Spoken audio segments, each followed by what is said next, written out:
Thanks, Andrew.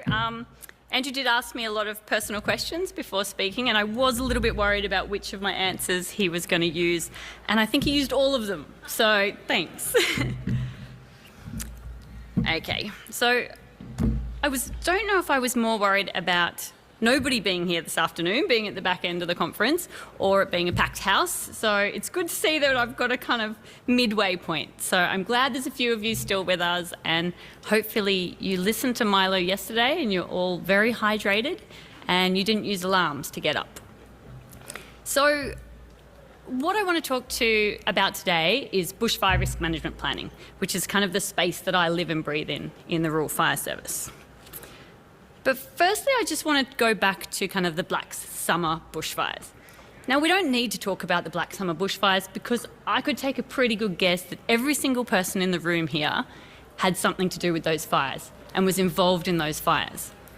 But one of the really important things I do want to pull out of that is the bushfire inquiry that followed those Black Summer fires. So there was a New South Wales bushfire inquiry, and there were 76 recommendations for what we need to do differently.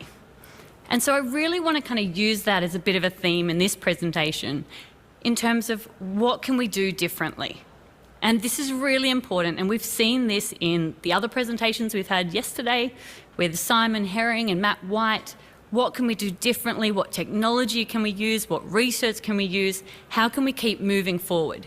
Evaluate what we've done, but move forward and do it better. And that's really what I want to kind of push for today in the presentation. So in terms of doing things differently, on the back of that bushfire inquiry, we wanted to look at doing bushfire risk management planning differently. And so our team looked at how can we kind of quantify risk and help bushfire management committees develop a better plan. So, bushfire management committees. Basically how it works in New South Wales, and a lot of you will already know this, is that we have 52 bushfire management committees in New South Wales. And so each of those bushfire management committees has kind of local members. And they might be your local land management agencies, firefighting authorities. We've also got the local Aboriginal Land Council, Nature Conservation Council. And all of these bushfire management committees have a number of responsibilities under our Act. So from the people we've got in the room today, does anyone sit as a member on their local bushfire management committee? Yep, so we've got a couple. And so you will know all about bushfire management committees and how these kind of local committees work.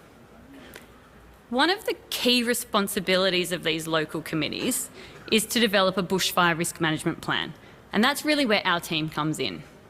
So these committees have to develop a plan that assesses bushfire risk to all the different asset types and identifies treatment strategies that are going to mitigate that risk over a 5-year period. And so this is a plan that our team can really help and support. So how do we do it? What we want to do is help them with some kind of quantitative data or use some of these kind of computer models that we've got to help bushfire management committees understand risk and therefore make kind of better decisions in their plan. So in terms of how we do that, I'm going to go through that process we look at in terms of quantifying that risk data. So we identify ignition points across the bushfire management committee area, so thousands of ignition points. And we use an ignition probability model to work out where to put those ignition points. So we can put ignition points on ridge tops to represent lightning ignitions. We know that we get ignitions near roads and higher density of housing areas, so we put ignitions in those locations. And then what we do is we run each of those ignitions through a fire simulation model.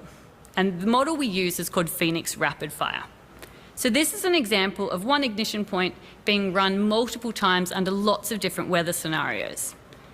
Because we want to know what the potential is from each of these ignition points in those kind of low, moderate, benign weather conditions, all the way through to the catastrophic. And so what this animation shows is that computer model.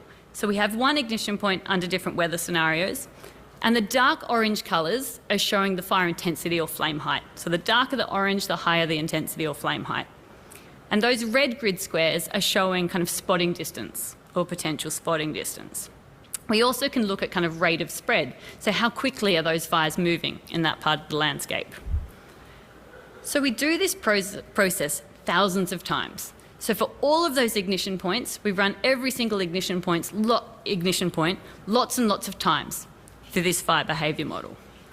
And what this gives us is a bit of an understanding about what potential fire behaviour might be at any point in that landscape. The next thing we want to do is work out where assets are. So we use lots and lots of data layers to map out where our residential houses are, our schools, our hospitals, our nursing homes, those assets that are more vulnerable. We look at mapping our economic assets, such as plantations, utilities, agricultural assets, industrial, commercial buildings, mining.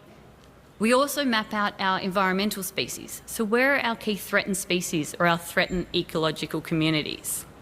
And we also look at cultural assets. Where are our both Aboriginal and historic cultural assets? So we put all of these asset layers into the data set. We then use what's called a Bayesian network model to determine what the potential risk is to each of these assets in the landscape. So we know the probability of fire and the probability of fire behaviour from that Phoenix fire characterisation modelling, and now we know where the assets are. So we can put that together to help us understand what the vulnerability or the risk is to each of these asset groups. So we produce a series of maps for each bushfire management committee. We give them a map that shows that residential risk and special fire protection risk. We give them a map that shows them the economic risk, one for the cultural and one for the environmental. And the idea is that these maps provide a baseline, consistent way of looking at bushfire risk. So this is an example of the risk data for Coffs Coast Bushfire Management Committee. Have we got anyone from Coffs Coast? Oh, we've got lots of Coffs Coast. Okay, well, I've got lots of examples for you guys then. So this shows the residential risk for Coffs Coast. So the idea of this risk data is that it's at a landscape scale. So we're not going into we're not doing individual household assessments. What we're trying to say is that if you look at Coffs Coast at a landscape scale, can we identify some key areas where the probability of risk is higher? The other important thing to understand about these maps is that we have these categories. So red is the highest risk. So I think you can see a couple of red squares in there if you squint. Orange is high, yellow moderate, purple low, and blue lowest. If you happen to have a house in one of those blue grid squares or the purple grid squares, it doesn't mean your house is not at risk from bushfire. It just means the probability of risk is different. And that could be because there's only one house in that grid square compared to 10 houses in a neighbouring grid square. It could be because the fuel load's lower in that area, or it could be because in our fire simulation model, we didn't get the same fire behaviour going through that part of the landscape. So there's lots of factors to consider in terms of how we develop that data. The second data set we develop for each asset type is this idea of change in risk. So the Bushfire Risk Management Plan is a 5-year plan. We're asking these bushfire management committees to plan out what they're going to do over a 5-year period. So we also showed them how risk might change over that 5-year period. So the second map shows kind of risk increase over a 5-year period. So it can kind of point out areas, in this case residential areas, where the risk might increase over a 5-year period. Now the only difference between those two maps is fuel load. So what we've done is we've said, okay, fuel load is going to increase, particularly if you've had a big burn scar or a big fire in the area. Fuel load will increase. Are there areas in the landscape where that risk will also increase in that 5-year period? So we do similar maps like this for all of the asset types. So this is the economic risk map for Coffs Coast as well. And the same thing, it's trying to pull together lots of different asset layers in this case, and it's trying to highlight some areas where the economic risk might be greater. Again, with the economic risk, that change in risk. Is that risk going to significantly change over this 5-year planning period? You'll be surprised to know the data's not perfect. So what we found really early on in this process is that we need the Bushfire Management Committee, and not only the Bushfire Management Committee, but we need the volunteers and we need community members and we need people to come and add to this story. So what we've really found is that, this computer model is one part of the process. It gives us one perspective on bushfire risk, but what is all the other information? So that data doesn't tell us about the vulnerability of populations. It doesn't tell us how prepared they are. It doesn't tell us about areas that have one road in, one road out. It doesn't tell us about things like locally significant environmental species that might not be on the threatened species list or might not be critically endangered but are really important locally. So that's where we rely on the Bushfire Management Committee to bring all these other pieces of the puzzle together. And I guess this is where computers aren't going to take over the world anytime soon in our industry, is that we know there's complexities in fire management, and so we really do have to balance that kind of knowledge and local experience with what our data can tell us. So in terms of what the Bushfire Management Committees do with this data, the first thing we ask them to do is identify focus areas. So using this landscape data, using that local knowledge, where are the areas that you're most concerned about across all of the different asset types? And I think we really need to be important to acknowledge that we can't reduce the risk everywhere. And so what we ask the Bushfire Management Committee to do is prioritise some areas for the next 5 years. What are some key areas that are of concern where you can really put some targeted treatments in and reduce the risk in those areas? And so in Coffs Coast, they have a number of focus areas which are represented in yellow in that map. And you can see they've got kind of Corindi Red Rock up the top, which is kind of a residential and significant cultural area. So there was a lot of kind of different types of risks in that area. We have Dorrigo National Park, which is your kind of big yellow section in the middle. And this is a really significant World Heritage rainforest area, significant environmental value that the Bushfire Management Committee wanted to identify and look at identifying treatment strategies around that park. So once the Bushfire Management Committee has these focus areas, easier said than done, it's quite difficult to pull out which your focus areas are going to be. They then identify treatment strategies for those. So treatment strategies can be community engagement programs, ignition prevention plans, things like patrol, response arrangements, pre-incident plans, fire trails. There's this whole suite of objectives that a Bushfire Management Committee can assign to each of those focus areas. And so it's up to that committee to decide what types of treatments might help us reduce the risk in this part of the landscape. The other thing the Bushfire Management Committee do, and this is probably their biggest challenge, actually this is definitely their biggest challenge, is that we ask that multi-agency group to put together a 5-year fuel management plan. So where are we going to put our burns, our asset protection zones and our fire breaks for the next 5 years? And so that's across all the agency types. So it's about all of the different agencies, so national parks and forests and council and us, coming together and saying, right, this is the best fuel management plan for us, considering our focus areas, which are those priority areas, but also across our whole Bushfire Management Committee area. Where should we burn? Where should we put those breaks in? And as you can imagine, this is not a simple conversation that happens. And this is also the point where we ask the committee to go back to volunteers, go back to brigades and say, what do you guys think? This is what's on the table from the other agencies. Because we have the ability to kind of map these fuel management programs, we can go back to our computer model and we can now start to evaluate those programs. And this is really the first process we've had in the RFS where we can start to kind of quantify or evaluate those fuel management programs. What is the impact of reducing the fuel? So we go back into the model and we reduce the fuel load where the agencies and the organisations have said they're going to do burns, and then we run the ignitions again and we look at a fuel reduction. So risk reduction, sorry. So where might risk be reduced as a result of undertaking these proposed treatments? And so that map on the right shows that kind of risk reduction data. So I'll go back to Coffs Coast, which you guys will be pleased about. And so we run those ignition points just as a bit of a summary. We put the data with the assets into a Bayesian network model and we produce risk data. So this is the residential risk data that we looked at. And then I've got an example of our environmental data. So same types of categories, just trying to highlight areas where environmental species might be more at risk. We then asked the Bushfire Management Committee to do those focus areas. Here's Coffs Coast focus areas. We asked them to identify treatment strategies for those and a fuel management plan. Coffs Coast has quite an optimistic 5-year fuel management plan. The blue and green areas are the areas that they're proposing to burn. run all of the ignition points again, and we can produce those change in risk data sets. So this data here shows that those darker brown areas are where we're having the greatest reduction in risk in the residential space as a result of those proposed burns. The final product that a committee puts together basically shows those risk data layers for each of the asset types. It shows their focus areas, so where are those focus areas, and it has a description of why they are focus areas. Why did they choose Dorrigo or New England National Parks or Corindi or Red Rock or some of those focus areas over other townships? What were the specific issues in those areas that they were trying to address? It also has a map of that fuel management plan.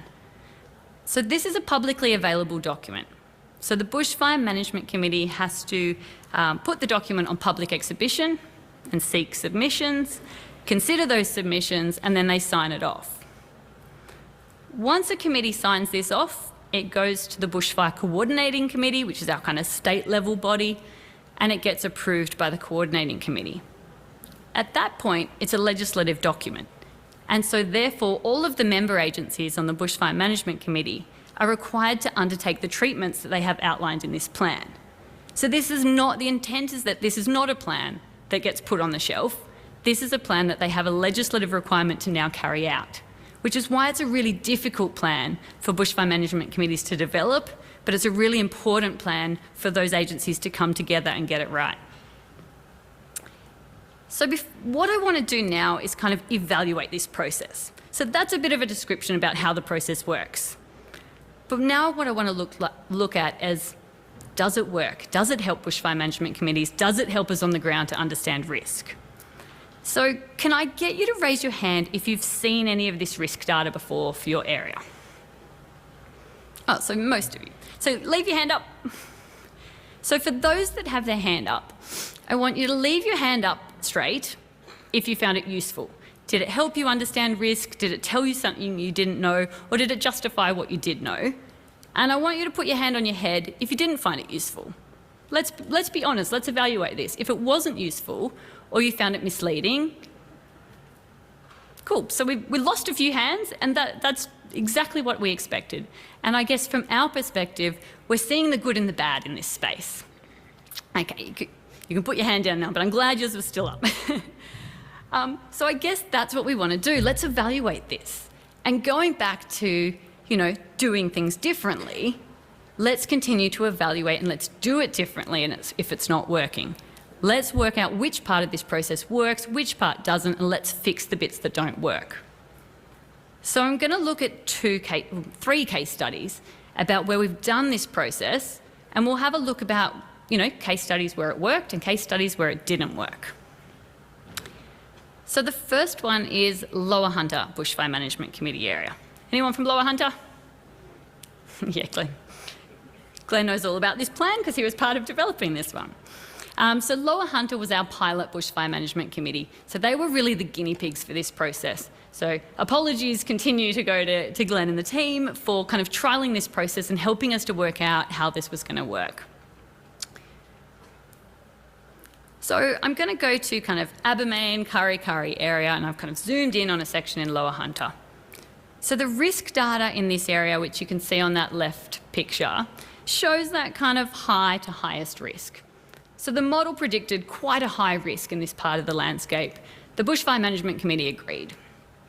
So the Bushfire Management Committee in this stage put two focus areas into that space. Two focus areas right next to each other because they did feel there was kind of differences between the communities in either side of that kind of high risk area. They identified a suite of treatments for those two focus areas.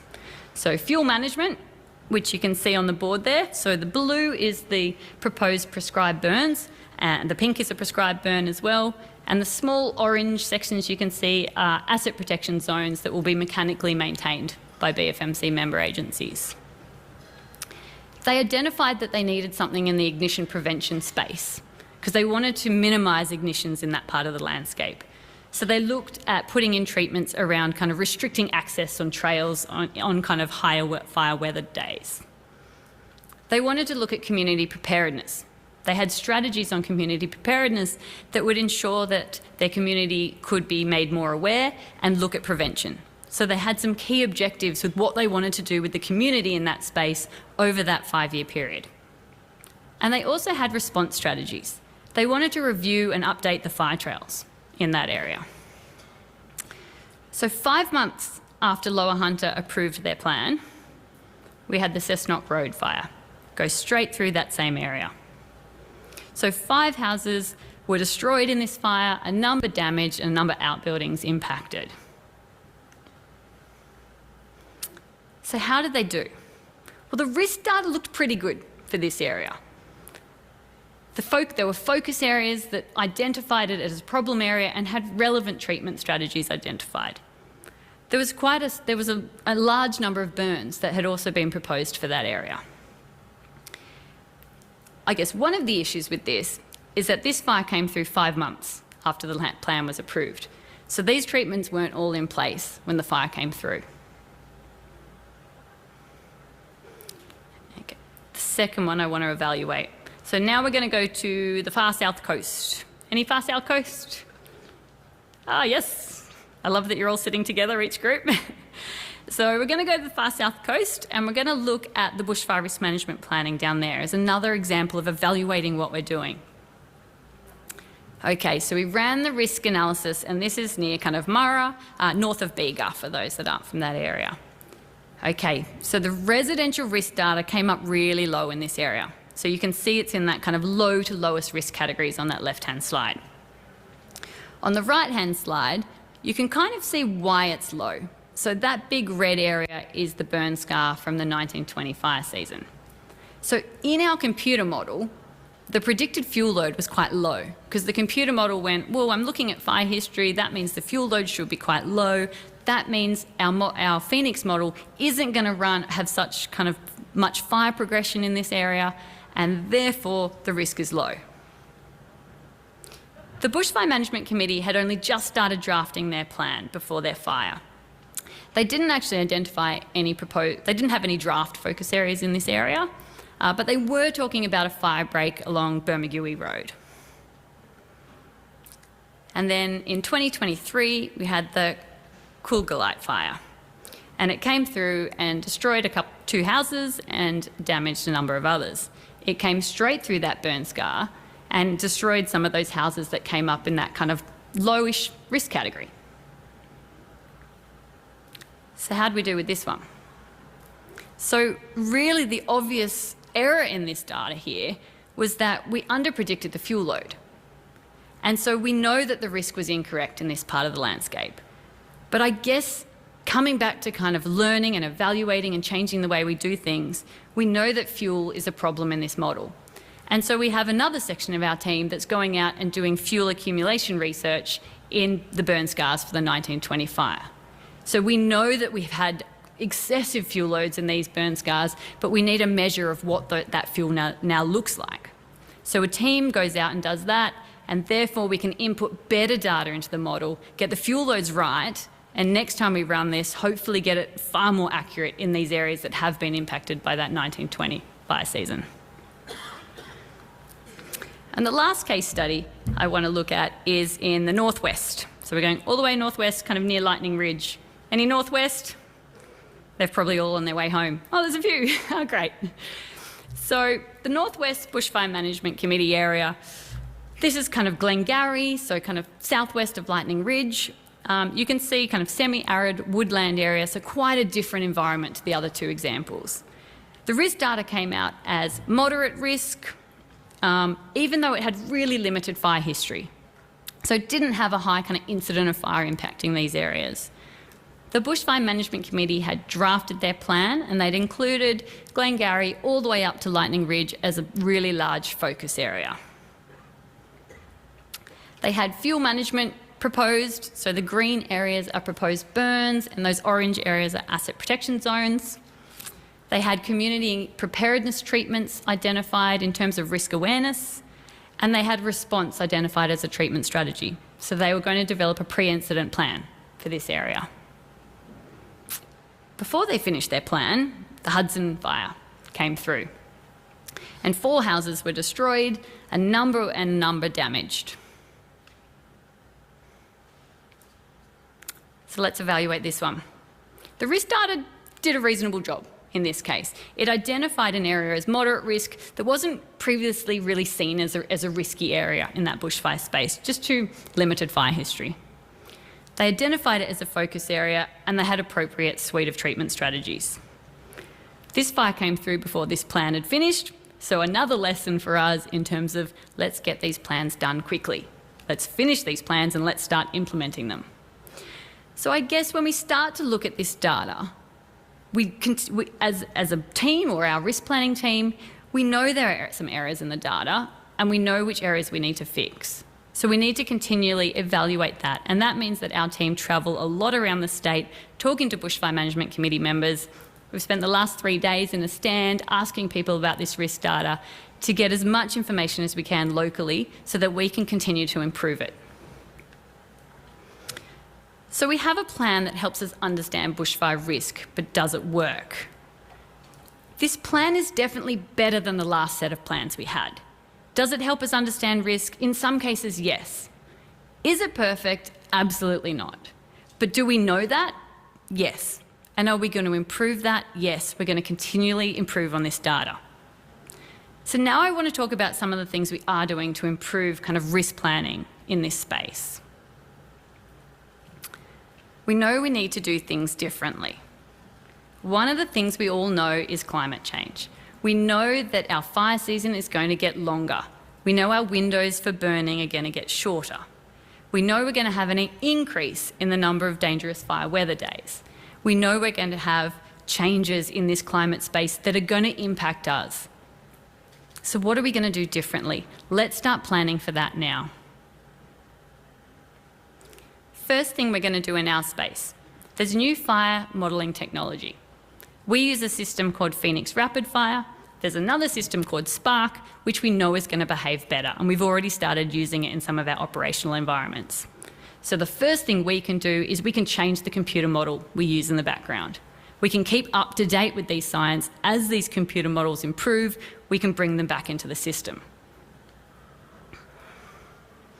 Asset-specific modelling.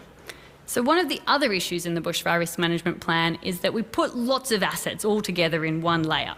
And so our economic layer is looking at 40, 50 different asset types all on one map. But what we can start to do, and we've developed an in-house program that we can do this with, is start to look really specifically at the assets we're interested in. So in this particular case, we were interested in the potential impact of fires on roads. So this is in gunning. And so what we wanted to look at is, rather than all economic assets, tell me the probability of one of those fire simulation fires impacting this road. So those darker colours are the slightly kind of darker orange-brown areas, are the areas that the model said, the areas of road that the model said are more likely to be impacted. The reason this kind of data is important is because one of the biggest treatment strategies we have in our agricultural and grass landscapes is looking at fire breaks along roads. Can we use roads and extend them by having transport corridor fire breaks across the landscape as a mitigation measure?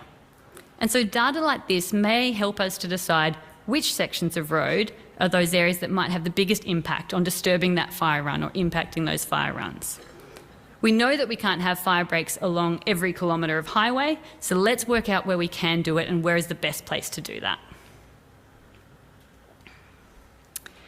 Hazard reduction comparison. So at the moment, the Bushfire Management Committee and all of the agencies within it decide where to put their burns. Where are we going to burn? Where are we going to burn? And there's lots of factors that go into that. Where have we burnt previously? Where can we get in? Where have we got access? Where have we got control lines? And you've probably all been involved in that at some point in time. But what if we could look at comparing different burns? Rather than reporting on hectares and how many hectares we've done each year, what if we started reporting on the potential benefits of individual burns? So what we can do in our new model is we can put 2 burns into the model, or 3 or 4, and we can say to the model, tell me which one of these burns has the greatest impact in terms of risk reduction.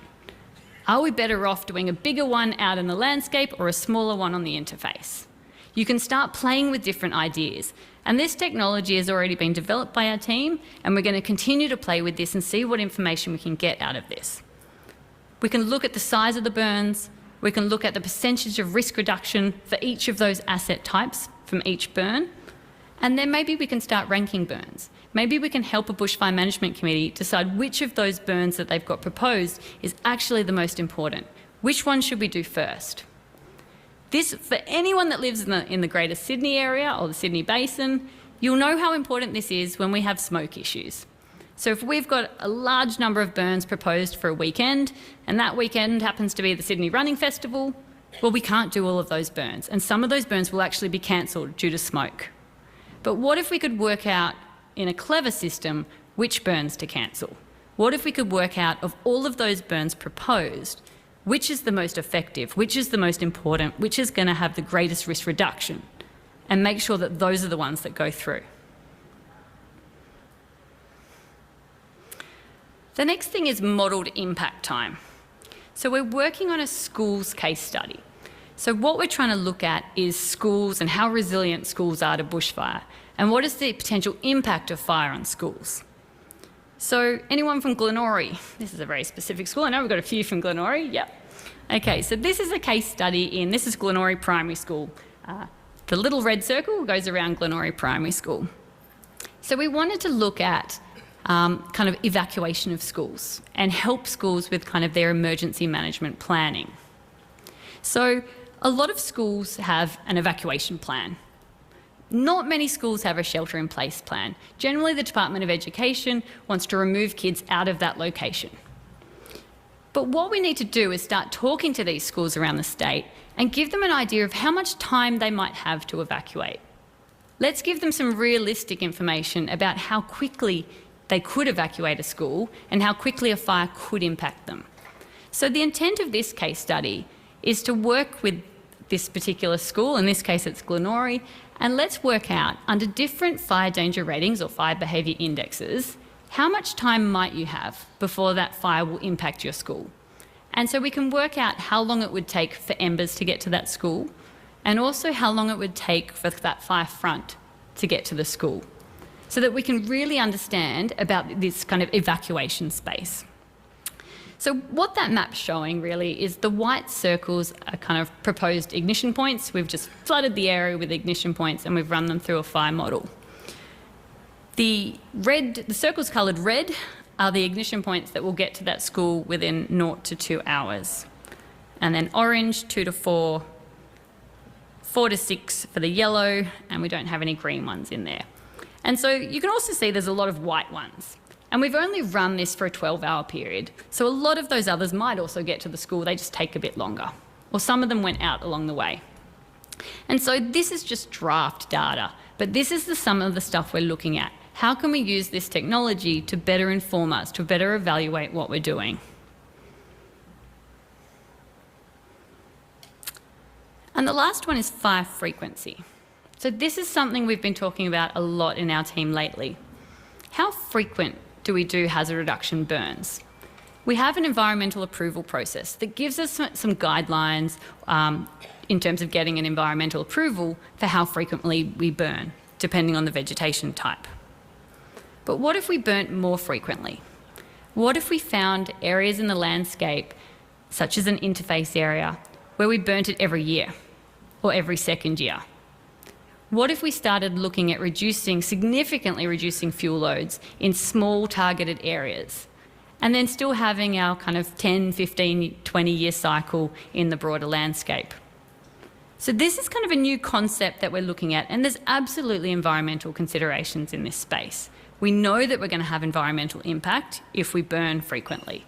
We know we're going to change the vegetation structure if we burn frequently. But let's do some modelling, or in this case, let's do some pilots or some trials to see whether that localised impact provides a great enough level of protection that it's worth that modification of fuel and that modification of environmental features. But let's be really restrictive about where we do it. And so these kind of types of ideas are looking at, well, we know that our burning windows are going to get smaller. So what if we could have these low-intensity patchy burns where brigades go out and burn it every year or every 2 years and do a really patchy burn on that interface? What kind of risk reduction benefit could we have in that space?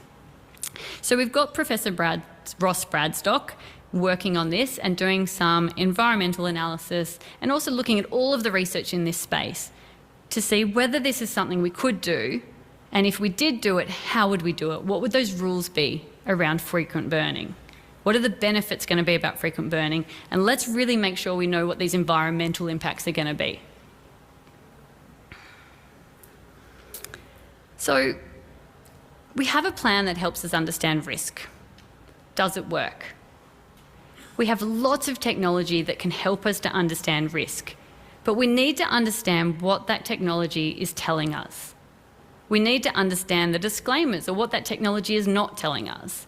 And so really what our team is concentrating on is understanding the technology, understanding its limitations, and making sure that our community members and our brigades and our staff and our bushfire management committee also understand these limitations. But the other thing it lets us do is it lets us improve it and evaluate. And when we look at that bushfire inquiry with 76 recommendations saying we need to do things differently, well, let's keep doing things differently. Let's trial things, let's use this technology, let's see what works, and let's keep moving forward in this space. Thanks.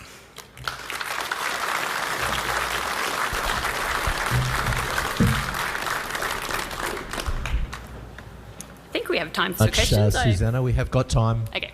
for a couple of questions. If we've got some questions, just pop your hands up. We'll get a microphone to you. I can see there's 2 questions up the back there and 1 down here. So that we'll take these 3 gentlemen here and the 2 hands up there. Thanks very much. Just there. Oh, there? Okay. Just in terms of low intensity burning, is there much consideration for assisting landowners do like cultural burns or mosaic burning on their property? Is that something you factor more into? Because I know that the RFS doesn't really support or endorse that. Yeah, I guess, so did everyone hear that question? It was about whether cultural burning is a factor in this. Look, yeah, so in terms of private landowners, at the moment we're just looking at the benefits of doing this regular burning. So we're not, we do a lot of work in that cultural burning space to understand that kind of patchy, low intensity burning. But in this case, we want to know is if we go in regularly and treat it regularly, is it something that will improve or reduce our bushfire risk? This really isn't a space that I think we'd be doing really broadly because we know we're going to have an environmental impact. So I think where we'll end up, and it's early days at this stage, but where we'll end up is being very specific about where we can do this and where we can't do this. And I don't think it'll end up being kind of a private landowners going in and doing regular burns in their own landscape. They will still have environmental approvals that they'll need to do that. I think this will be a very nuanced process that maps out these locations, and these locations become permanently fuel-reduced locations. So having to be very careful about where we put them because of them being permanent. Thank you for that. We'll head up there. Thanks, Susannah, for that. From a local government perspective, hi, Susannah. From a local government perspective, is there access through spatial services to some of these data sets or through our BFMCs? Yep, so as part of the process, we've developed a web app which is called the BFMC Information Portal. And so all BFMC members have access to the portal and all of the data layers. So I guess I've showed a few of those data layers, but within that BFMC Information Portal, I think we have about 100, maybe close to 150 data layers, some of those that go into the kind of background data and also all of those different versions of risk data layers. So at the moment, those data layers are available for BFMC members and publicly available. We have the current risk data layers for each asset. But in terms of providing kind of fuel management plans and those kind of focus areas and those types of layers, they're readily available and can be requested. But if you ask your local BFMC rep, they can kind of show you some of those layers and the layers that have gone in. We have restrictions on those data sets because a lot of these data sets are restricted. That's the reason why that's the reason why we don't give the general public access to the system. We're really trying to make sure that these data sets are being used by the BFMC, by people who understand how they've been produced. Obviously, they're quite difficult to understand, some of these data sets, and that's the risk with kind of making them widely available for download. Yeah. Yes, thank you. Not sure where I'm That's looking. on. That's on. For a brigade area, the brigade wants to burn an area, but the bureaucratic system seems to be impossible to overcome on a brigade level. Yeah. You know, we've got an area of housing, and there's roads with grass, 2 feet high, and yet we just cannot get approval to burn it. Is it ever possible to reduce some of the red tape in doing burning? Yeah. So that's a good question, and I'm sure everyone in the room has had frustrations with trying to get hazard reduction burns done. So that a few hands went up.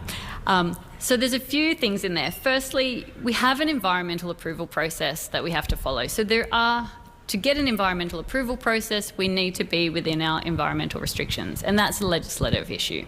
We also have consent issues. We also have our weather windows. So there are lots of kind of factors that are going to affect those burns going in.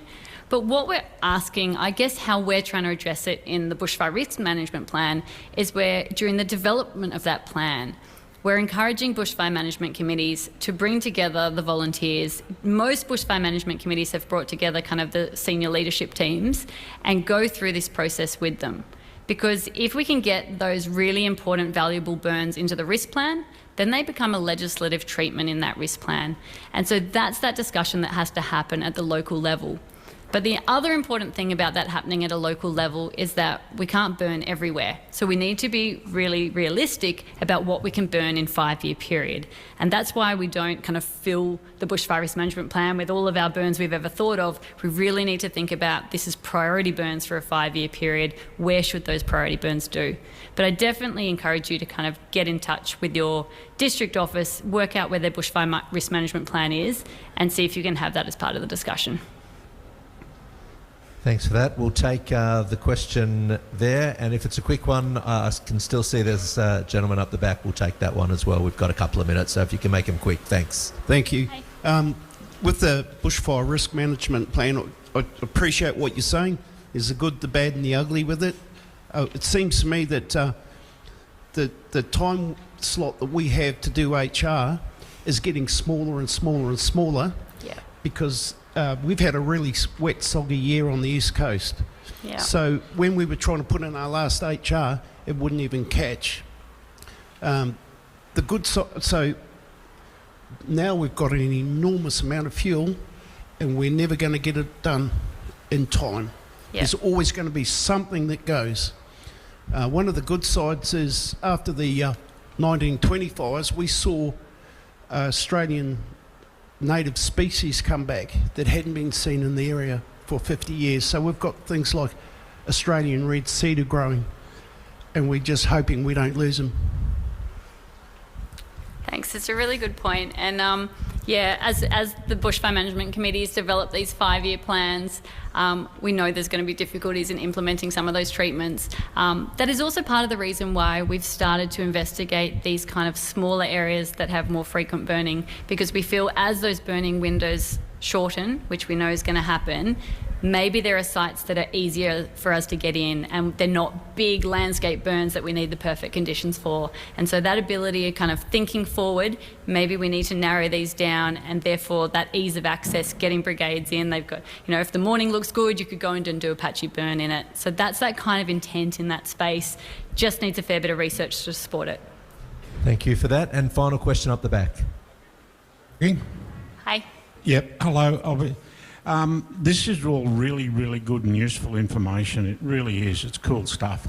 But we're still not achieving the rates of burns we need to achieve. Yeah. And is there a group within the RFS that's looking to simplify and streamline the process so that, like the gentleman before me, I got 2,000 hectares I've been trying to burn for 16 years. Yeah.